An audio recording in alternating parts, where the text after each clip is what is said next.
মোহতারাম, আপনার নিকট আমরা জানতে চাইবো আসলে মূলত নাজাতের মাস মাহে রমাদান।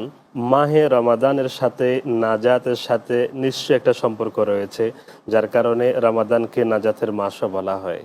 আপনি আমাদেরকে এই মাহে রমাদানের সাথে নাজাতের সাথে যে একটা নিগুড় সম্পর্ক রয়েছে এই বিষয়ে আমাদেরকে একটু যদি বলতেন। আলহামদুলিল্লাহ রবিল আলমিন ওয়াসাল্লাল্লাহু আলা সাইয়্যিদিনা মুহাম্মদ ওয়া আলি মুহাম্মদ। আজকের এই কল্যাণময় সাহরি অনুষ্ঠানটি যারা দেখছেন সবাইকে জানাই সালাম এবং শুভেচ্ছা। সাথে সাথে ধন্যবাদ জ্ঞাপন করছি বাংলা টিভিকে, যারা এরকম একটি সুন্দর আয়োজন করেছেন। আপনি যে বিষয়টা বললেন, মাহে রমজানের সাথে নাজাতের একটি সম্পর্ক রয়েছে। মাহে রমজানের যে শেষ দশক, সেই শেষ দশককে নাজাতের দশক হিসাবে অভিহিত করা হয়েছে।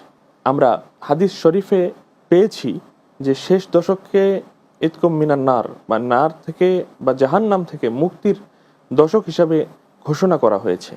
মানুষ যখন তার প্রবৃত্তির তাড়নায় পড়ে যেয়ে যখন আল্লাহর অবাধ্য হয়, যখন গুনাহ করে, সেই গুনাহ থেকে মুক্তি পাওয়াই হলো নাজাত।